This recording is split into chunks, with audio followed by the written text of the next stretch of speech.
On today's broadcast, President Park Geun-hye accepts the resignation of South Korea's health and welfare minister.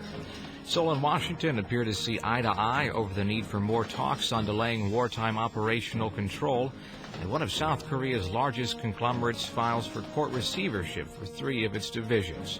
This is KBS World Radio News. I'm Bruce Harrison.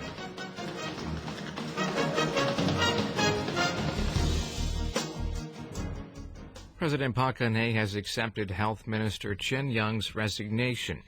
Presidential Public Relations Chief Secretary Lee Jung-hyun said Monday the president accepted Chen's resignation after it came through the Ministry of Security and Public Administration and the Prime Minister's office. Earlier that day, the president indirectly criticized Chen's offer to resign at a meeting with her senior secretaries, saying dodging problems does not make them go away. Prime Minister Chung Hong-won expressed regret over Chen's recent behavior in regard to the administration's so-called basic pension program for senior citizens. He also said Chen is unable to fulfill his duties to the people as a cabinet minister.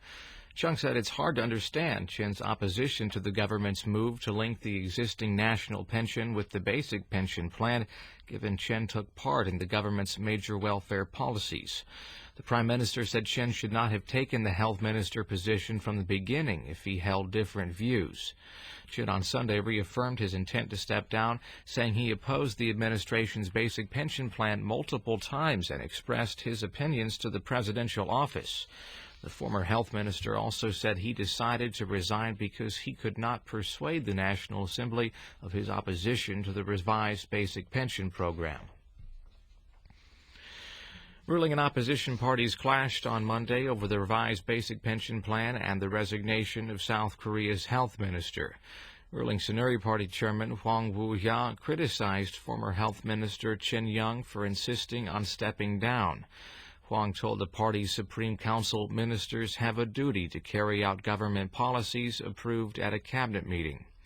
Saenuri Supreme Council member Representative Shim Jae-chol said it's regrettable the government failed to fulfill its pledge on the basic pension in the original form. But he said the main opposition Democratic Party's plan would impose an enormous burden on South Korea's finances.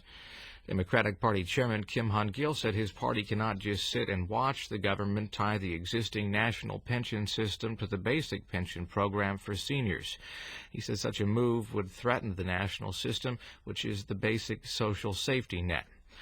Kim said Chen Young's resignation was a conscientious act, noting how Chen said he could not encourage the revised pension plan to the public because it is wrong to tie the national system to the basic pension program.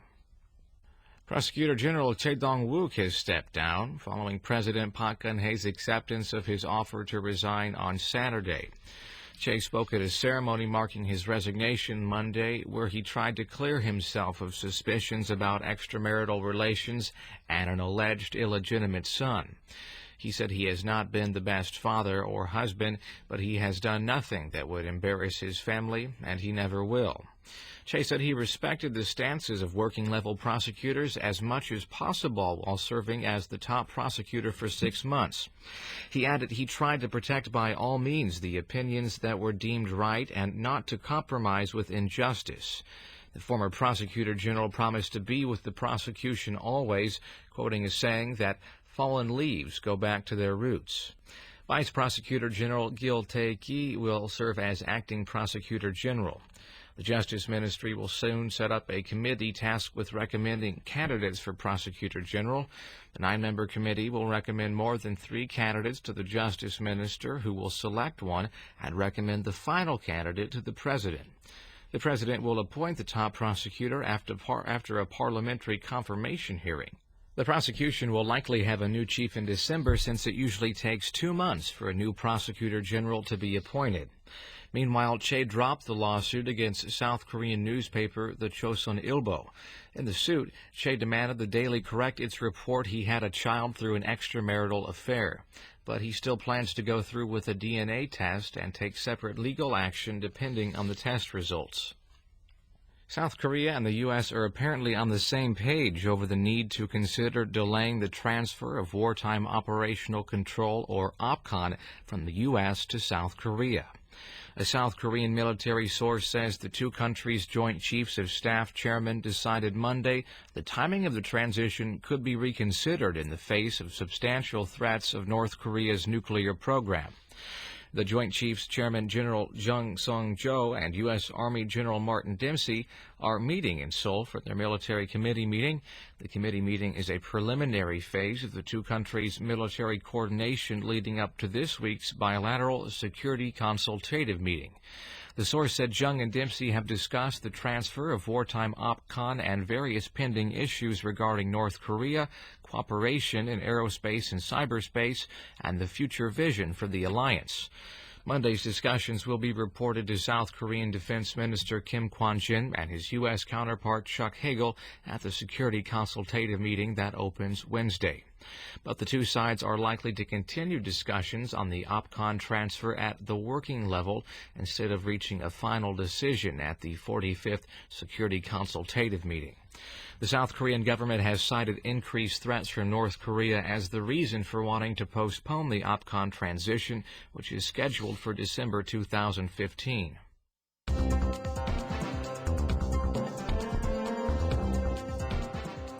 You're now listening to the news from KBS World Radio's News Center in Seoul, Korea. South Korean researchers have successfully produced gasoline from glucose using genetically modified microbes.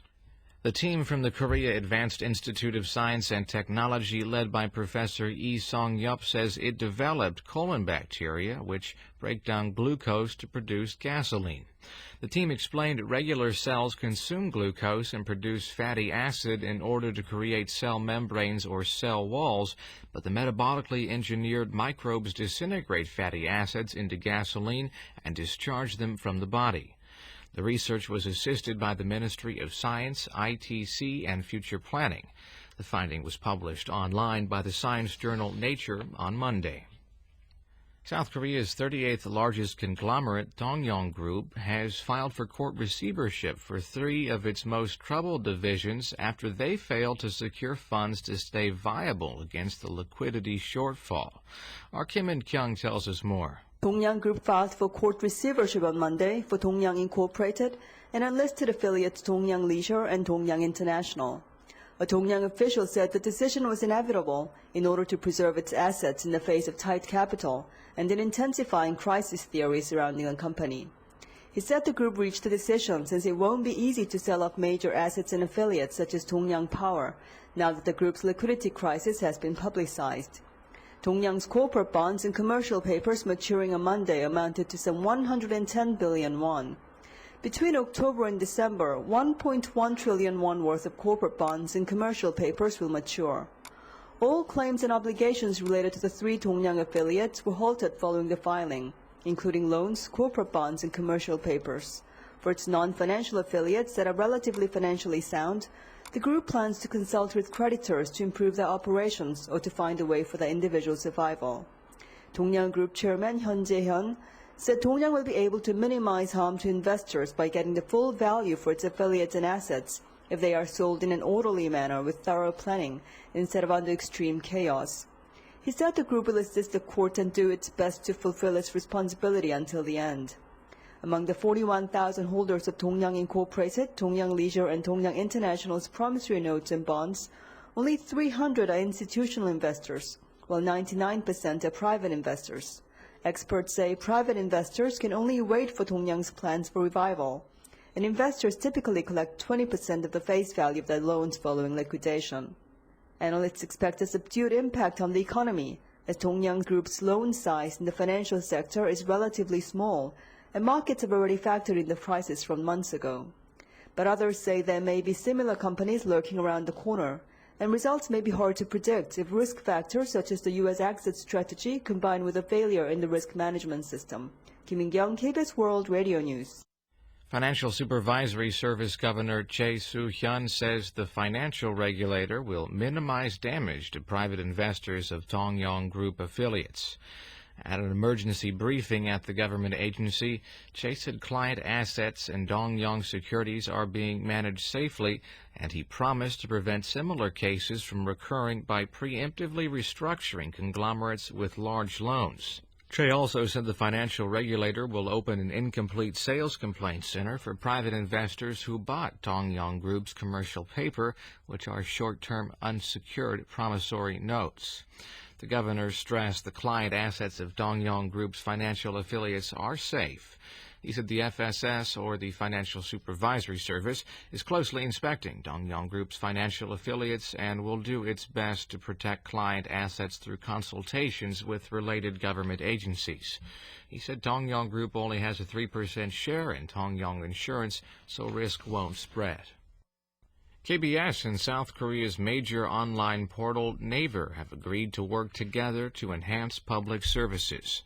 KBS President and CEO Gil Hwan-young and Naver CEO Kim Song-hun signed the deal Monday with an emphasis on establishing a system that enables broadcasting online in case of a disaster.